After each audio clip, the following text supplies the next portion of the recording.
ज़रा सोचिए, एक ऐसी दुनिया जहाँ इंसान था ही नहीं, बिल्कुल खामोशी, सन्नाटा। लेकिन इसी सन्नाटे में एक ऐसा फैसला होने जा रहा था जो सब कुछ बदल देगा। चलें, आज हम इसी कहानी की बिल्कुल इब्तिदा में चलते हैं, इंसानियत की तख्लीक की कहानी।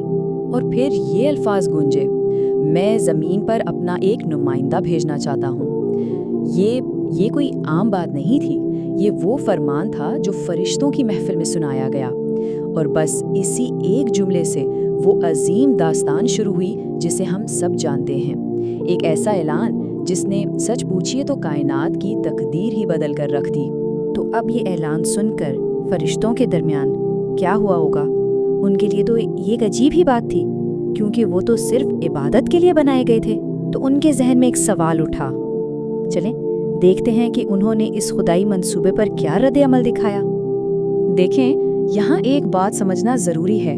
फरिश्तों का सवाल अल्लाह की हिकमत पर शक करना नहीं था। वो तो बस अपनी महदूद समझ के मुताबिक और बिल्कुल अदब के साथ एक खदशा जाहिर कर रहे थे। उनका कहना था, या अल्लाह, क्या ऐसी मखलूक की ज़रूरत है जो ज़मीन पर जाकर फसाद करेगी, खून बहाएगी, जबकि हम तो हर वक्त आपकी हमदो सना में लगे रहते हैं। इस पर अल्लाह ताला का जवाब बिल्कुल साफ और वाज़ेह था, मैं वो जानता हूँ जो तुम नहीं जानते। बस बात ख़त्म।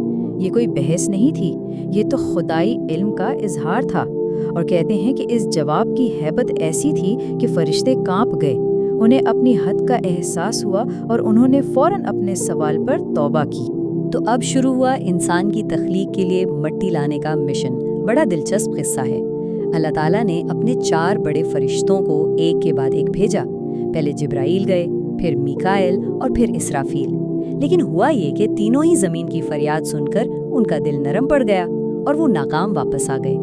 लेकिन फिर बारी आई इज़राइल की। उनका अज़्म बिल्कुल पत्थर जैसा था। उनके लिए अल्लाह का हुक्म सबसे ऊपर था, ज़मीन की इल्तिजा से भी बढ़कर।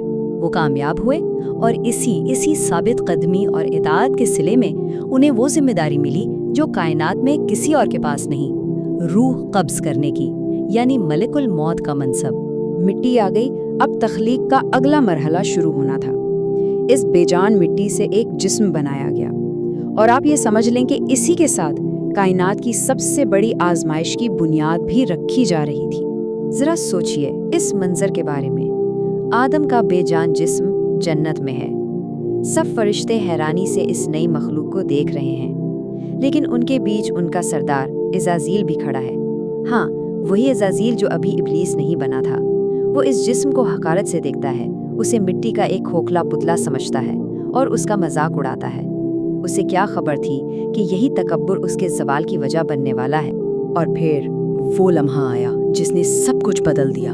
अल्लाह के हुक्म से रूह उस बेजान जिस्म में दाखिल हुई। अचानक आदम की आंखें खुली, उन्होंने जिंदगी की पहली सांस ली और उनकी जुबान से जो पहला लफ्ज़ निकला ना, वो कोई सवाल नहीं था, कोई शिकायत नहीं थी, वो था खालिस शुक्र, अल्हम्दुलिल्लाह। कायनात में ये इंसान का पहला लफ्ज़ था। तो अब आदम की तख्लीक मुकम्मल हो चुकी थी और अब वक्त था पहली और शायद सबसे बड़ी आजमाइश का।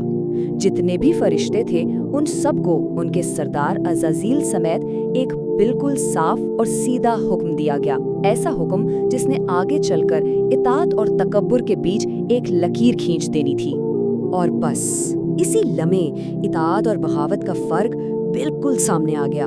फौरन तमाम के तमाम फरिश्ते सजदे में गिर गए, सिवाय एक के, अज़ाज़ील। उसने इनकार कर दिया और उसकी दलील सिर्फ और सिर्फ तकब्बुर।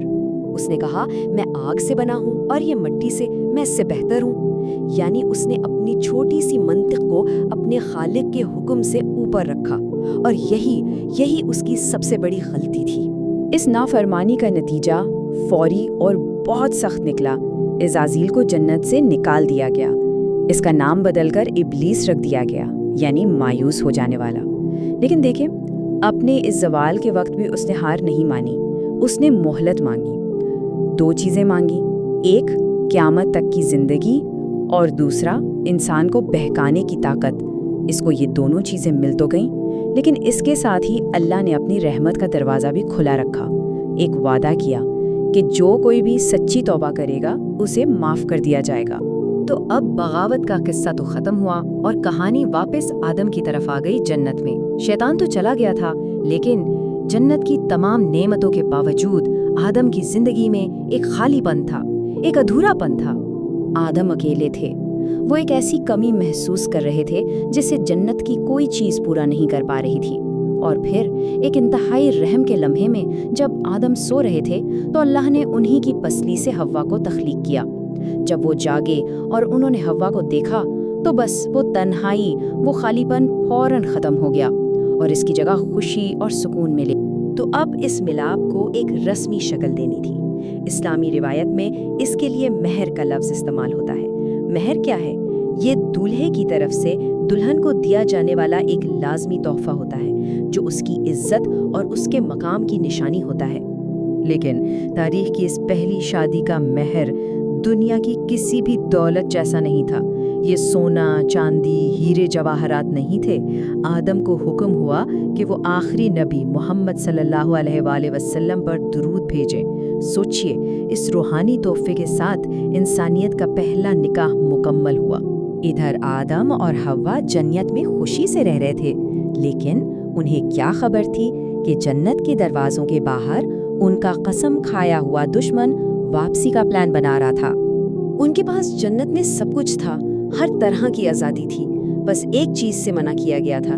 ایک خاص درخت، روایتوں میں جسے گندم کا درخت کہتے ہیں، اس کے پاس نہیں جانا تھا۔ اور آپ دیکھیں گے کہ یہی ایک پابندی، یہی ایک حد شیطان کے پورے پلان کا مرکز بننے والی تھی۔ شیطان کی جنت میں انٹری تو بند تھی، لیکن وہ ہار ماننے والوں میں سے نہیں تھا۔ اس کا پلان بہت ہی چالاکی والا تھا۔ پہلے اس نے ایک مور کو ہمیشہ جوان رہنے کا لالچ دیا، پھر وہ مور اسے جنت کی گیٹ پر پہرا دے رہے سانپ کے پاس لے گیا۔ شیطان نے سانپ کو بھی وہی جھوٹے وعدے کیے، کچھ کلمات پڑھے اور آخرکار سانپ کو بھی دھوکہ دے دیا۔ سانپ راضی ہو گیا کہ وہ شیطان کو اپنے منہ میں چھپا کر جنت کے اندر لے جائے، تو جنت کے اندر پہنچ کر وہ سیدھا حوا کے پاس گیا، اور اس کا انداز دیکھیں، غصے والا نہیں بلکہ جھوٹی ہمدردی والا۔ وہ رونے لگا، کہنے لگا کہ میں تم دونوں کی قسمت پر رو رہا ہوں، اللہ تو تمہیں جلدی یہاں سے نکال دے گا، لیکن اگر تم اس درخت سے کھا لو تو ہمیشہ یہیں رہو گے۔ اس نے ممنوعہ پھل کو نافرمانی نہیں بلکہ جنت میں رہنے کا حل بنا کر پیش کیا، اور اپنے جھوٹ کو سچ ثابت کرنے کے لیے اس نے سب سے بڑا دھوکہ دیا۔ اس نے اللہ کے نام کی جھوٹی قسم کھائی۔ اب اللہ کی قسم سن کر وہ قائل ہو گئے۔ حوا نے پھل کھایا اور پھر آدم کو دیا اور انہوں نے بھی کھا لیا، اور جیسے ہی انہوں نے کھایا فوراً ان کے جنتی لباس غائب ہو گئے، وہ بے لباس رہ گئے، اور اسی وقت اپنی غلطی کا احساس، شرم اور پچھتاوا ان پر حاوی ہو گیا۔ اس ایک غلطی نے سب کچھ بدل دیا تھا۔ لیکن یہ کہانی سزا پر ختم نہیں ہوتی، یہ کہانی تو رحمت پر ختم ہوتی ہے۔ جنت کی زندگی اب ختم ہو چکی تھی۔ انہیں زمین پر اتارنے کا حکم ملا، لیکن الگ الگ جگہوں پر، ایک دوسرے سے جدا۔ کئی سالوں تک وہ روتے رہے، معافی مانگتے رہے، اپنی غلطی پر ندامت کرتے رہے۔ آخرکار ان کی اس سچی توبہ کو دیکھ کر اللہ نے، جو سب سے بڑا رحمان ہے، نہ صرف انہیں معاف کیا بلکہ انہیں دوبارہ ملوا بھی دیا، اور بس یہیں سے زمین پر انسانیت کا سفر شروع ہوا۔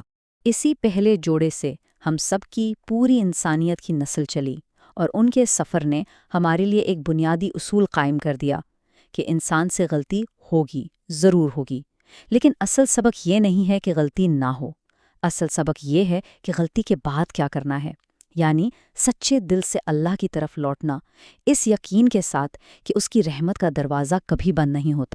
تو ہماری کہانی، انسانیت کی کہانی کا آغاز کسی کمال سے نہیں بلکہ ایک غلطی اور پھر اس پر ملنے والی معافی سے ہوتا ہے، اور یہی کہانی ہم سب کے لیے ایک گہرا سوال چھوڑ جاتی ہے۔